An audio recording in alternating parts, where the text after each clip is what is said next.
Tahukah Anda bahwa burnout yang Anda alami itu bisa diubah jadi breakthrough?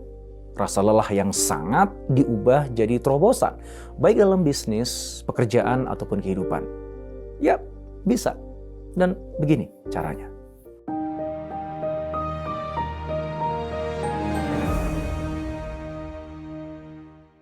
Mungkin saat ini Anda merasa seperti lilin yang tengah berjuang untuk menyala di tengah badai. Lalu padam.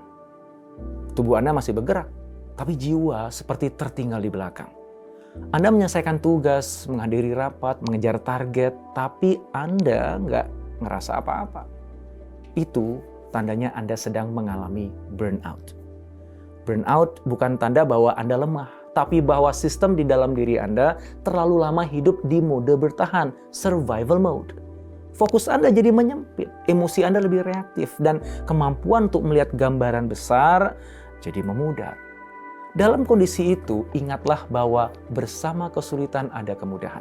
Kalimat ini diulang 2 kali dalam Al-Quran. Perhatikan bahwa kemudahan tidak datang setelah kesulitan, tapi bersama kesulitan. Artinya jalan keluarnya sudah ada di dalam masalah itu sendiri. Yang hilang hanyalah kejernihan untuk membacanya. Ketika Anda menyadari ini dan meyakininya, maka Anda siap untuk mengubah burnout jadi breakthrough. Burnout bukan musuh, tapi pesan. Ia tidak meminta kita menyerah, hanya menepi. Menepi untuk menata ulang ritme, membedakan apa yang penting dan apa yang mendesak. Ia mengajak kita kembali jernih, agar tidak terus memadamkan diri demi pencapaian yang bahkan kadang nggak lagi terasa bermakna. Tekanan tidak harus dihilangkan. Ia bisa menjadi pemicu performa terbaik, asalkan tidak melampaui kapasitas kita untuk mengelolanya. Para ahli menyebut kondisi optimal ini sebagai zona eustress, tekanan yang sehat. Tapi begitu tekanan itu melewati batas toleransi sistem saraf, maka tubuh mulai masuk ke mode bertahan hidup. Kreativitas menurun, perspektif menyempit, dan keputusan jadi impulsif. Nah, disinilah jeda menjadi krusial. Bukan jeda panjang. Bahkan 15 menit hening yang disengaja bisa cukup untuk menurunkan suhu batin yang sudah terlalu panas. Saat kita memberi ruang, sistem saraf menurunkan level siaganya. Dan ketika itu terjadi, prefrontal cortex, bagian otak yang mengatur visi, empati, dan keputusan besar aktif kembali. Kita mulai bisa berpikir dengan jernih, bukan sekedar bereaksi. Tanpa jeda, kita terus jadi pemadam kebakaran, firefighting, menyelesaikan apa yang di depan mata tapi lupa arah yang lebih besar. Dengan jeda, kita bisa mengingat kembali why di balik semua ini. Jeda bukan sekedar istirahat tapi proses reorientasi, menyambungkan ulang benang merah antara apa yang kita kerjakan dan untuk apa kita melakukannya. Di fase ini, burnout mulai bergerak menjadi breakthrough. Breakthrough bukan berarti semuanya tiba-tiba jadi mudah, tapi arah mulai terlihat. Kita mulai mengenali pola, menyusun ulang prioritas, dan mengambil keputusan dengan lebih tenang. Langkah kita jadi lebih presisi, bukan hanya lebih cepat. Kita tidak lagi digerakkan oleh dorongan panik, melainkan oleh kejernihan dan kesadaran. Itu sebabnya lanjutan dari ayat yang saya sebut sebelumnya adalah, apabila engkau telah selesai dari satu urusan, tetaplah bekerja keras untuk urusan yang lain. Ini bukan ajakan untuk terus bekerja tanpa henti. Ini adalah ritme transisi. Selesaikan dulu satu urusan dengan tuntas, baru berpindah ke urusan lain dengan sadar. Surat tadi ditutup dengan, dan hanya kepada Tuhanmu lah engkau berharap. Ini adalah jangkar batin kita.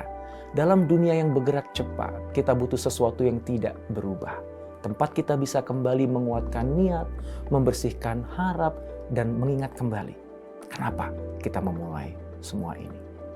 Dalam psikologi, orientasi spiritual ini terbukti menstabilkan batin.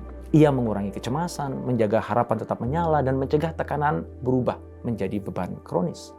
Karena ketika kita tahu bahwa kita tidak berjalan sendiri, kita bisa melangkah dengan lebih tenang. Ketika harap kita tidak hanya pada hasil, tapi pada makna, kita jadi lebih kuat menanggung proses. Jadi, gimana caranya mengubah burnout jadi breakthrough? Pertama, sadari burnout bukan akhir, ia adalah sinyal. Bukan sinyal untuk berhenti total, tapi sinyal untuk mengambil jeda yang disengaja. Yang kedua, kembalikan kejernihan berpikir. Gunakan momen jeda untuk melihat ulang gambaran besar. Apa makna dari semua ini? Apa niat awal kita? Siapa yang akan kita bahagiakan? Ketiga, kelola ritme kerja. Jangan terjebak dalam multitasking dan tuntutan yang tiada akhir. Selesaikan satu hal dengan baik, baru berpindah.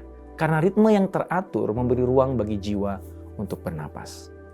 Keempat, kuatkan keterhubungan dengan Tuhan. Letakkan harap pada tempat yang tidak terguncang oleh hiruk pikuk dunia. Karena disitulah sumber daya tahan sejati berasal. High performing individual bukanlah mereka yang tidak pernah lelah, tapi mereka yang tahu kapan harus menepi, bagaimana menata ulang, dan kemana harus kembali. Mereka tahu bahwa jeda bukan kelemahan, justru kekuatan. Maka jika hari ini Anda merasa burnout, sadari bahwa itu bukan akhir.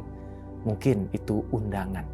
Undangan untuk menurunkan tekanan, menemukan makna, dan menyalakan kembali arah. Mari kita jadi seorang high performing individual. Bukan agar terlihat hebat, tapi agar tetap utuh. Karena yang mampu menyalakan cahaya bukan yang paling sibuk, tapi yang paling jernih. Yang tidak hanya mengejar hasil, tapi juga menjaga arah. Yang tahu kapan melompat dan tahu kapan harus berhenti sejenak untuk menarik napas dan melihat kembali langit tujuan.